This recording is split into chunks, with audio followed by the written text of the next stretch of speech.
Ya, Samsung Galaxy A14, A34, dan A54 dari rilis, dan sekarang giliran A24 yang akan melengkapi line up Galaxy A Samsung di 2023. Dan gimana untuk impresi pertamanya? Mari kita bahas.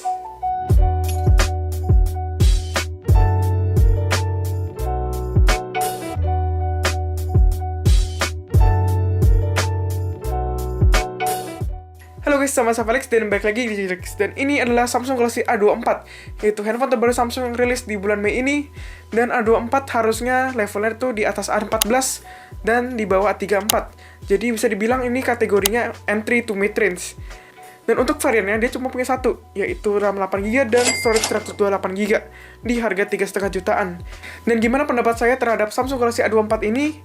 Tapi sebelum itu, buat kalian suka video seperti ini, bisa kalian klik subscribe dan tombol loncengnya biar gak ketinggalan video-video terbaru dari Gadgetix. Share juga ke teman-teman kalian dan minta like-nya ya. Dan langsung aja kita ke isi boxnya. Dan untuk isi boxnya, sayangnya ini boxnya tipis, jadi dia nggak ada adapter di dalam boxnya. Tapi karena ini Samsung Indonesia, jadi kita dikasih adapter 15 watt secara gratis. Jadi ya tetap untuk isi boxnya tergolong komplit. Setelah kita unboxing, sekarang kita lihat untuk desainnya. Desain ini juga mirip-mirip seperti A34 dan A54, yaitu mirip seperti S23, cuma beda di penempatan flashnya doang. Dan warnanya A24 ini punya 3 warna, yaitu warna silver, hitam, dan warna yang lime ini, yang cukup unik menurut saya ya. Untuk materialnya dia plastik semua untuk frame dan back covernya. Dan back cover ini desainnya glossy ya teksturnya ya, jadi bisa ngaca. Tapi ya karena glossy ini jadinya fingerprint magnet banget, dan gampang lecet. Kemudian untuk build quality-nya menurut saya A24 ini kurang oke, karena ketika diketok, dia tuh bener-bener kopong untuk back cover-nya ya. Coba ini saya ketok. Ini bener-bener kayak kosong isinya, dan nggak solid pokoknya. Dan ketika dipencet-pencet, ini juga berasa gitu loh. Jadi ya untuk build quality bukan yang terbaik menurut saya. Dan feel dipegang, ini juga biasa aja, karena frame yang ngotak, dan back cover juga flat. Terus kita lihat untuk sisi kanannya ada tombol volume up and down dan power. Dan di bagian bawah ada headphone jack, mikrofon, port USB Type-C, dan speakernya. Di bagian kiri cuman ada SIM tray yang triple slot. Jadi ya bisa dual SIM dan 1 micro SD. Dan untuk di atasnya dia juga punya mikrofon lagi. Jadi udah hal yang wajib banget lah buat Samsung untuk ngasih dual mikrofon ya. Setelah kita lihat depannya, sekarang kita lihat layarnya. Desainnya sayangnya masih water drop notch, dan bezelnya cukup tebel untuk bagian dagunya. Tapi secara spek, menurut saya ini masih bisa ditoleransi lah ya, dengan desain yang seperti ini. Spesifikasi layarnya 6,5 inch dengan panel Super AMOLED, resolusi Full HD+, dengan refresh rate 90Hz. Dan untuk peak brightness-nya dia 1000 nits, jadi masih bisa dipakai di luar ruangan dengan nyaman. Setelah kita ke layar, kemudian kita ke speaker. Untuk speakernya dia masih mono sayangnya, tapi secara kualitas menurut saya ini oke. Maksud saya tuh bukan asal dikasih speaker doang, tapi masih dituning dikit, jadi menurut saya ini ada basa sedikit, dan volumenya tuh nggak pecah-pecah amat kalau volumenya max. Dan untuk kualitas suaranya bisa kalian dengar berikut ini, tapi ini tidak 100% akurat.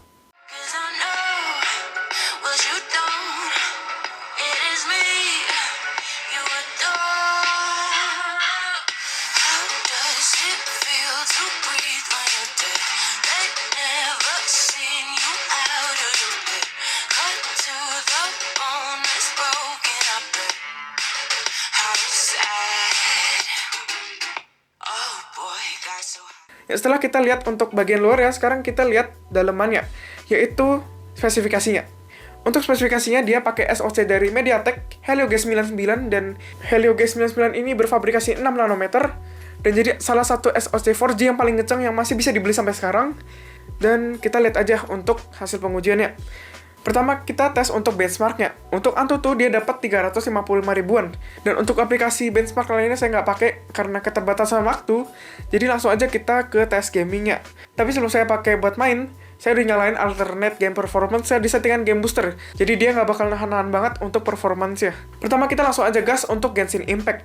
Di settingan low 60, dia bisa dapat 30-50an FPS di suhu 42 derajat Celcius. Kemudian kita tes untuk PUBG Mobile di settingan Smooth Ultra, karena Ultra dari 40 FPS dan hasilnya 40 FPS rata.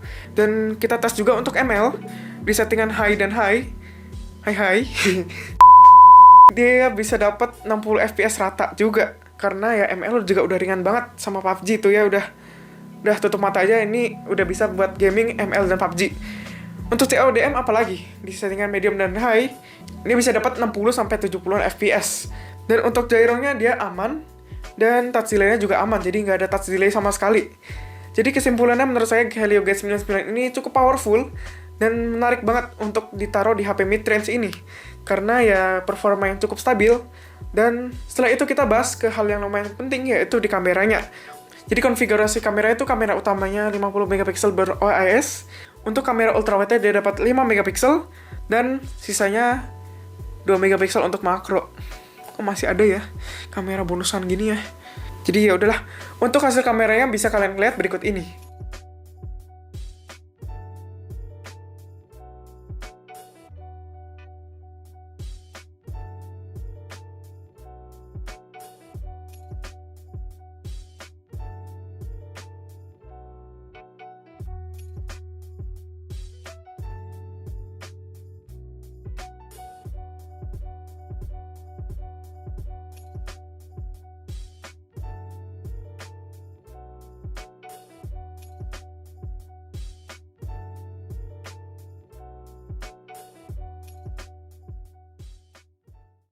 Ya, kembali lagi di hutan belantara dan ini adalah hasil perekaman video dari Samsung Galaxy A24 di resolusi Full HD 30 fps dan ini adalah resolusi yang paling tinggi. Jadi ya cukup terbatas untuk settingannya. Untuk autofocusnya bisa kalian lihat ini cukup sigap ya. Tuh. Lumayan cepat dan stabilisasinya juga cukup lah, nggak bagus-bagus amat karena masih agak goyang. Meskipun udah ada OIS, mungkin area yang di area OIS itu agak lebih kecil, jadinya nggak stabil-stabil banget. Untuk dynamic range bisa kalian lihat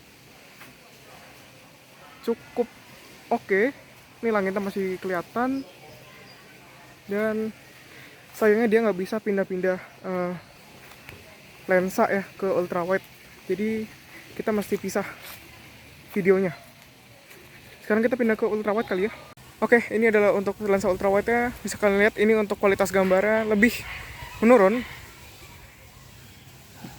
tapi dia ya nilai plusnya ada di ultrawide nya itu ya, lebih jauh lah range nya. Dan dynamic range ya lumayan aja. Dan dia nggak ada autofocus, tapi harusnya ini lebih stabil ya daripada yang lensa wide. Jadi ya gitu aja lah. Sekarang kita pindah ke selfie kali ya. Dan ini dia untuk kamera selfie-nya. Dia nggak punya EIS, tapi untuk warnanya cukup oke ya. Meskipun dynamic range masih kurang, tapi muka masih kelihatan. Stabilisasinya tuh nggak ada sama sekali, jadi gempa-gempa. Oke, setelah kita bahas untuk kameranya, sekarang kita pindah ke sektor baterainya. Untuk baterainya dia dapat 5000 mAh dan charging supportnya dia support up to 25 watt. Jadi ya cukup kencang harusnya kalau dipakai 25 watt ya. Bisa kurang lebih 1 jaman lebih lah ya. Untuk daya tahan baterainya saya belum sempat untuk ngabisin baterai sampai 0. Jadi saya tes untuk gaming aja ya. Pertama kita tes untuk Genshin Impact. Di settingan lawas 60 dia berkurang 8%an setelah saya main 30 menitan. Dan untuk Mobile Legends setelah saya main 11 menit, baterainya cuma berkurang 2%. Kemudian untuk PUBG di settingan Smooth Ultra, dia berkurang 4% setelah 30 menit main. Jadi menurut saya untuk G99 ini cukup efisien ya untuk pemakaian dayanya. Oke, sekarang kita lanjut ke software. Untuk base Android-nya dia dapat Android 13, bukan 12 kayak brand lain. Dan One UI-nya 5.1, out of the box. Dan untuk update support dia ngikut A34 dan A54, yaitu di 4 tahun update OS dan 5 tahun security update. Jadi ini adalah Samsung Galaxy A termurah yang bisa update supportnya tuh panjang banget. Jadi masih enak untuk dipakai beberapa tahun ke depan, harusnya ya.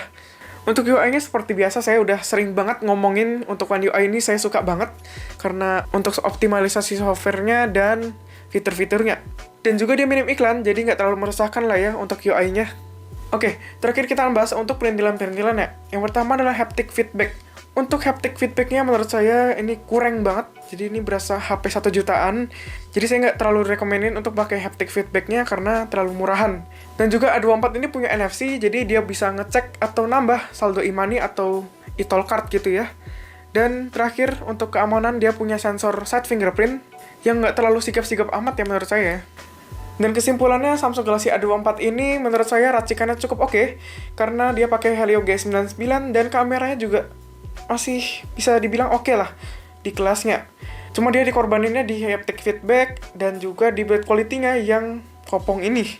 Dan gitu aja sih untuk impresi pertama saya terhadap Samsung Galaxy A24 ini. Makasih udah nonton dan sampai jumpa di video selanjutnya. Dadah. Bisa dilihat untuk fingerprint magnetnya, sidik jari semua, Mending pakai casing lah udah.